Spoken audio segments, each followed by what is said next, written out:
Hat in Time holds one of the, if not the best boss battles in the genre. As an outsider, it might sound like a bold statement to claim, especially coming from an indie title developed by a studio which never created a game before. Nonetheless, everyone who experienced these foes would probably at least understand my point, and there's a reason why A Hat in Time holds the reputation of presenting one of the most memorable bosses. This is why we are going to rank every single main encounter and find out who carries the crown among the kings.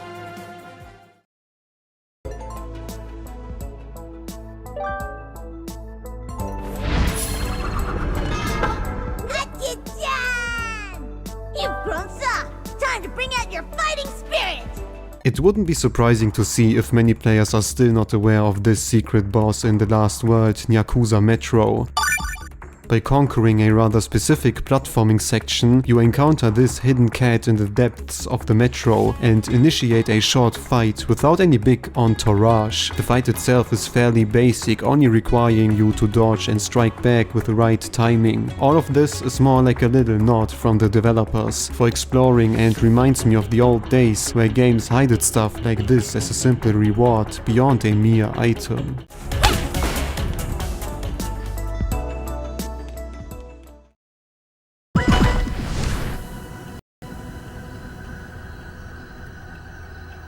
The first officially labeled boss level in the game, going by its icon in the chapter select screen. Since this is just the second mission and therefore has to assume the player isn't completely familiar with the controls, fighting a greater enemy is out of the question. Instead, Hadkit confronts a couple of standard Mafia goons in a linear fashion, foreshadowing the main event at a later point and getting the player accustomed to basic fighting. Similar to the cat, Barrel Battle doesn't really constitute as a real boss fight, but is technically labeled as one and serves its purpose of further tutorializing fundamental mechanics perfectly fine. Gameplay-wise, it's nothing different than simply walking around Mafia Town and beating up normal enemies, but the addition of a comedic, empty-headed banter on the part of the henchman, dynamic soundtrack and almost cartoon-esque finisher uplift what would be an otherwise uneventful confrontation.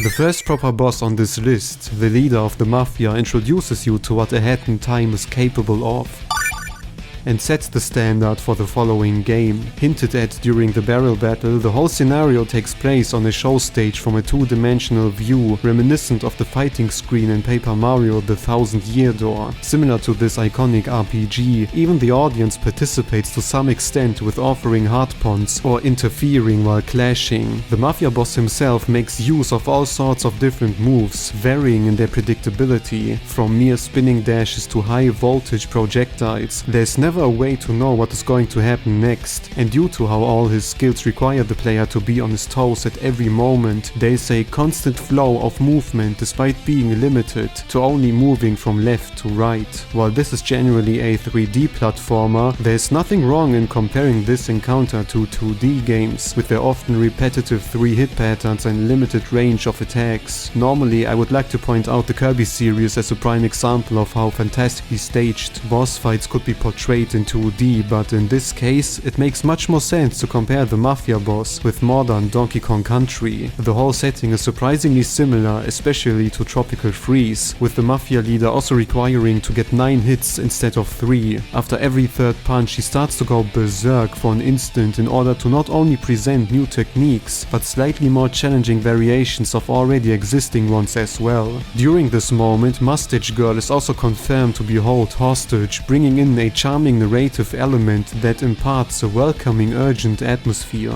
The highlight is the Mafia Ball, a giant culmination of plain Mafia goons jumping in to form a giant sphere, beneficial to crush Hadkit. Once again, an extremely terrific callback to the second Paper Mario entry, and all the more impressive as well. It really feels like this is the ultimate skill the Mafia boss was holding back, and by occupying nearly the whole arena while giving the player the feeling it's impossible to dodge, it becomes all the more memorable. impossible. Of course there's a way to counter, and if it takes too long to figure out, Mustache Girl starts to yell at Hadkit, giving her a hint to strike back, not to speak of even more stronger versions of already imposing attacks. At first, the Mafia boss might come across as rather difficult, especially considering that this is still basically the beginning. The more you learn, the easier it gets to predict his patterns, however, and there's never really the feeling of facing unfair situations, not to speak of the absolutely amazing soundtrack that follows one of my favorite tropes of using the fundamental leitmotif of the world, often the overworld track, and rearranging it into an action-packed alternative mirroring the world as a whole. This is only my personal guess, but there might be the stigma among developers that first bosses get a pass for being boring, slow and bland because it's the first boss. Players willingly justify that way of thinking by expecting more from following enemies, but why hold oneself back?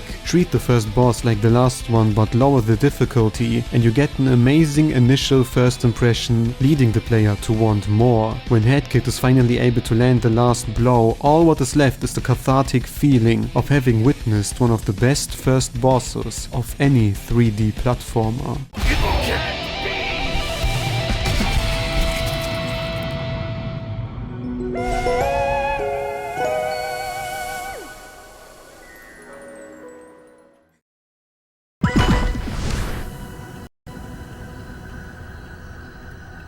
It's really hard to consider something to be a hot take on this list, since every boss delivers to some extent, but putting the final boss, Mustache Girl, so long might be one.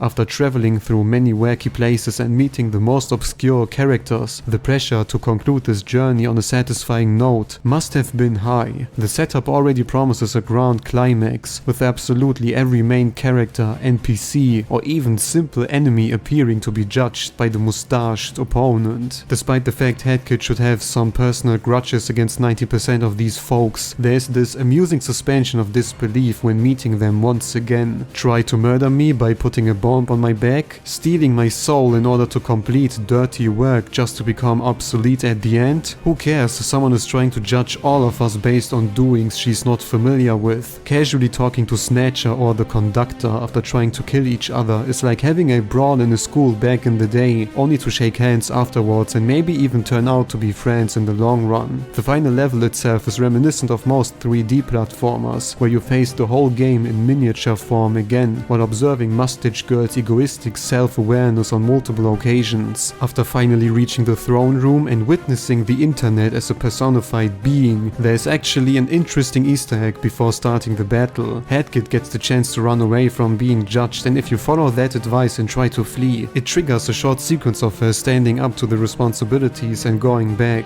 It's very charming when games sneak in Easter eggs like that, especially in the end, since we are trained to believe these supposed to be decisions don't change anything and are only implemented to fake decision making. Still, there's no way to run from the challenge, and the last clash starts. The first phase on its own is nothing but an appetizer and sets the stage for what is to come. Originally I expected Mustache Girl to use similar skills like Hadkit due to her analogical body structure and overall physique. One of the best features games can do is creating a foe who mirrors the protagonist and uses his own abilities against him, often in the form of dark counterparts. On the contrary, the only thing Mustache Girl and Hadkit have in common is their flexibility, since the enemy jumps all over the place, uses projectiles and even appears from the ground. Dealing a few good hits initiates the second phase where the true fight really starts. In an almost dreamlike arena where reality is manipulated by the timepieces, Hadkit clashes against her rival in the eyes of all the characters she met. The first phase is a continuation of what happened before, but after progressing, Mustache Girl starts to teleport every time you come near her. Fortunately, the watching guests recognize this unfair battle and start to help, combining their powers and giving you a chance for a counterattack. I think there's no need to emphasize how amazing yet ironic this setup is. Once enemies, all these characters try their best to help, forgetting what happened and only remembering the foe all of them have to face. The difficulty is perfectly balanced, and after some while, Mustache Girl has enough and recognizes her chance to win by eliminating every support character. This is where the power of friendship kicks in, and by killing each other, trusting that Hadkit brings them back to life with the timepieces, everyone creates health ponds, giving you infinite life energy no matter how often you get a hit. At this point, the fight is basically over and the only thing remaining is dealing the last blow. Despite the fact everything about this battle is more than final worthy and surely not disappointing, it didn't really catch me the same way all the other bosses did. When I reached the climax, there was already a standard set by the bosses which will follow in this list, and I knew the developers would create a final akin to my expectations. I don't necessarily know what this boss should have done in order to become my number one, but it's still a more than amazing way to give every main character one last time to show up and end this outstanding adventure.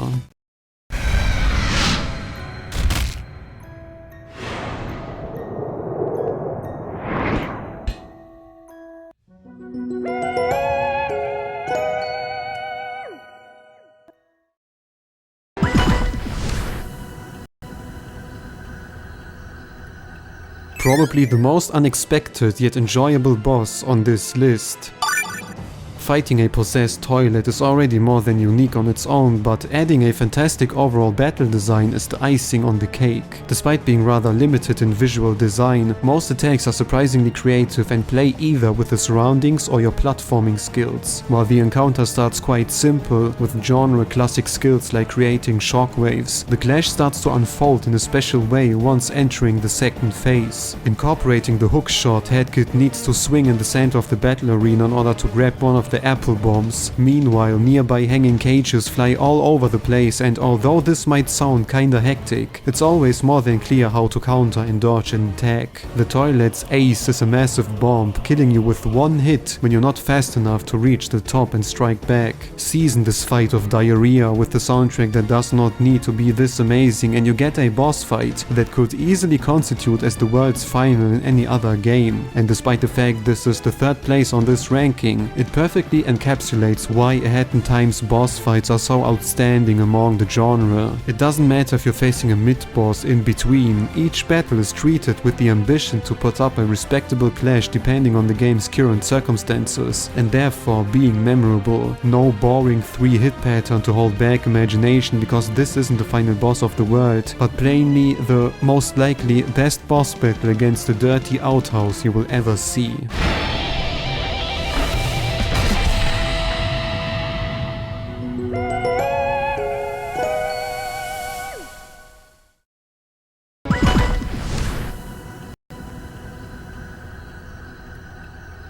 It was extremely close, but the probably most iconic character of Hadkit Time, Snatcher, signs up for the second place. Just like with two certain birds in this game, the player builds up a relationship with this ominous ghost by completing shady contracts. While doing so, you get to know his mannerisms, how he thinks, and his special kind of humor. Please tell me they suffered. You murdered them, right? I bet you strangled him. Good girl.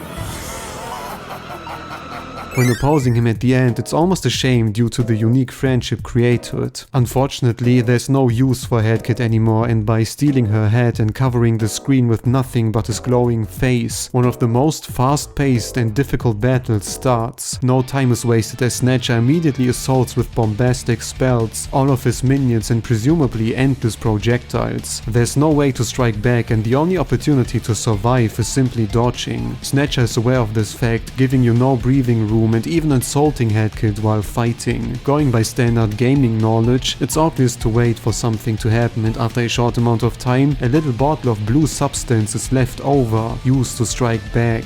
Shocked by the unexpected events, Snatcher loses his composure for once and goes all out. His attacks get faster, he adds even more tricks to his armory and leaves no option untouched to get Hadkit's skull. It's very likely to die at least once during this fight, since the quick, sudden nature of basically everything can quickly stab you in the back. You may receive healing sometimes, but it's not necessarily enough to make up for the constant stream of rapid abilities. As I stated in the beginning, it's not even possible to make use of different different head abilities, so this is the only boss battle that requires you to win purely with your own skill. This skill is needed as some attacks are quite hard to dodge when unprepared, like the arena running red beams and sudden shockwaves. My favorite skill, however, is the fake out technique, where you have to assault the right Snatcher after he gave you a little hint with a blink. For some reason, I have seen many players being extremely confused what to do in this moment, but it's actually not that hard to figure out. You don't really see this kind of specific context-centered attacks in most platforming boss fights, if you understand what I mean, and it really reminds me of the Mario and Luigi series for some reason. Please, a Hat in Time RPG someday, thank you. Fortunately, the game is aware of the surprising difficulty and adjusts multiple tries in order to not get annoying. What I mean by that is dialogue being skipped, and the bottle appears much quicker than having to wait. On the contrary, you may argue they make the fight easier without your permission, but I think it's justifiable regarding how some players otherwise would get frustrated. You have to be aware that Snatcher and the next boss following on this list are a huge difficulty spike after everything else seemed to be rather doable before. For me, who always enjoys a decent challenge, it wasn't something to ruffle my feathers about, which is why I not only like this game on a personal level, but in comparison to other platformers as well. You rarely come across such an action-packed and fast-paced boss in the genre, almost creating the feeling you're playing a completely different game. If Hideki Kamiya would create a three-dimensional platformer,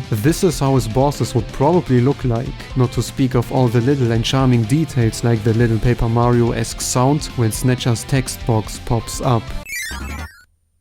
Did you just color me blue with my own attack?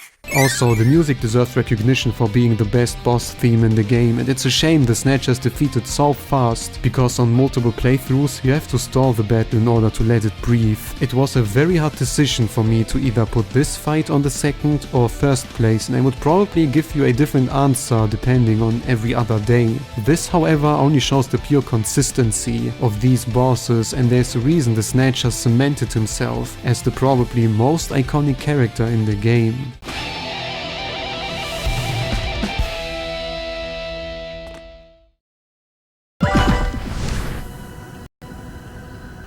Among all these impressive battles, both Birds, the Conductor, and DJ Groove secure themselves the first place on this extremely competitive list. The basic premise of this clash is already more than unique, as the player can decide which bird should portray the main antagonist. By getting to know them in different missions and collecting points, you have to make a choice who should win the annual movie award and ultimately be your opponent. For the sake of brevity, I'm going to refer to the Conductor as the boss, since it seems like he fits this role much better in comparison to his Arctic counterpart. After ending the world, you get one final mysterious phone call telling you how the whole award was rigged, and it's up to Hadkit to uncover the truth of Chapter 2. What follows is a challenging course until you finally reach the bottom and start to confront the true enemy in his hideout. Despite being the second main boss, the Conductor is the longest encounter in the game and lasts for multiple unalike phases. Everything starts rather harmless with basic attacks like simple dashes, but as soon as you begin to deal meaningful damage, the first gimmick starts to roll up. Knives, corpses or cars mix up the previously predictable attack pattern with surprisingly creative renditions of ideas you saw throughout Chapter 2. Every skill is somewhat based on the missions, and it really proves how to create an interesting boss design with a simplistic character design like the Conductor. Normally, platforming bosses make use of whatever they are, but since the Conductor is a plain little bird, I was greatly astonished by the ingenuity of the fight. Once you reach the halftime, the Conductor becomes even more angry and the lights turn off.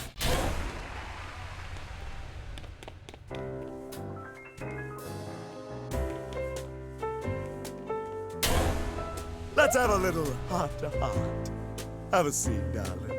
Because we are in the midst of a battle, the player is extremely cautious and expects any trap or secret attack from behind. Instead, your enemy offers you a seat. Keeping with the slogan, violence is no solution, after furiously trying to kill Hadkit, the bird wants to calmly talk about the issue and why he is even acting this violently. By using the timepiece Hadkit wants to get back, the Conductor wishes to reverse time in order to win one award he lost to his rival DJ Grooves. This is most likely the moment I truly truly fell in love with the bosses of the game, starting a peaceful conversation not at the beginning, not at the end, but in the heart of a fast-paced brawl is nothing you really see in similar platformers. Besides being a nice break to catch your breath, it also underlines the philosophy of A Hat in Time's bosses, playing with what is usually allowed and what conventional rules normally tell you. Conventional bosses don't last for multiple phases. Conventional bosses don't start a heart-to-heart mid-fight. It's those unexpected surprises that do not necessarily add something to the battle design per se, but so much more for the overall impression of the whole package. The enemy is losing, of course he tries to manipulate you by all available means, but as we know, when words don't help, violence is the solution, and as one final trick, the Conductor straps a time bomb on Hadkit, raising the stakes of the fight and putting pressure on this already never-ending clash. In case you didn't know, the game implements a mechanic where the timer runs slower the more it reaches 0. Naturally, the player's going to take a glimpse every now and then to see how much time is left, and because he's too stressed focusing on surviving, he will not even notice this clever idea. Luckily, DJ Grooves participates in the battle as well, defusing the bomb and initiating the final phase. At this point, it's simply a last stretch to remain and be in constant movement in order to not get hit by the following enemies. The Conductor starts to use his basic attacks from the first phase again, and after a few hits, this exhausting battle of Award 42 ultimately ends. I think it came across how outstanding this boss battle is. Not only does it deliver with multiple phases, unexpected events and a perfect difficulty, but shows the potential of bosses and platformers other games should use. I hate you! Die!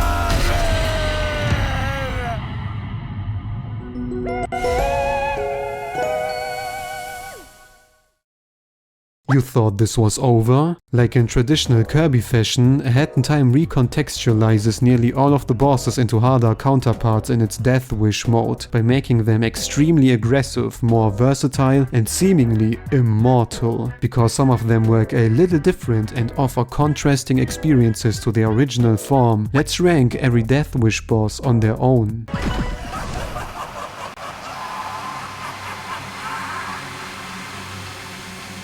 Mustache Girl dropped a little due to some jank during certain moments. She becomes exceptionally fast, and at no point there's a moment to rest or stand for a while. Her lasers start to move, forcing you to jump consistently while predicting her next move. At first, the whole fight seems to be very unfair and simply over the top, but like with basically every boss on this extra list, there's a pattern to learn. Once you understand each phase and know how it works in comparison to the original, you get into a certain rhythm, how you navigate through her attacks. The more you realize that pattern, the more satisfying it becomes to dodge her barrage of skills, and the time stop head finally obtains the usage it lacked in the base game. Then again, some attacks come across as buggy, with the teleportation technique hitting you even when being in the air. Maybe it is supposed to be that way, but it's the only assault which doesn't feel fair to dodge. Everything else works tactically fine and can only be topped by what is to come. Normally you have to decide which bird should be the boss of the chapter, but this time they team up in a 2v1. Since both battles are practically the same, the only noticeable difference is a simple constant stream of attacks, with nearly no pauses in between. Because of that, there's once again the feeling of being unfairly bombarded, but just like with Mustache Girl, you find a rhythm how to fight these birds. Once you figure out how they act, it isn't as hard as it looks, and all the more rewarding. I'm a huge fan of gimmick battles like these, and it was a huge surprise to get a double fight in such a manner. The reason they dropped from the first place, just like I said, it's extremely satisfying to figure out their patterns, but very simplistic as well. Counting out special moments like the chitty chat, all what is left is a chaotic battle with only few changes to the formula. It would have been perfect to get a more coordinated interaction between the birds, since it seems kinda random sometimes when and how they assault. Snatcher is actually the final boss of Death Wish and exactly lives up to this reputation. Since this DLC released, Death Wish was indeed nerfed, and I can firmly remember how hard Snatcher originally was. This is not to say that he lost any kind of intimidation, as the devilish ghost throws absolutely everything at you. There's not a single, and I mean a single moment to rest or collect yourself. It's basically required to turn off your brain and simply dodge, not really thinking where to land and where to jump. Every magic beam he creates is now followed with traditional shockwaves, and a special red spell running across the arena puts immense pressure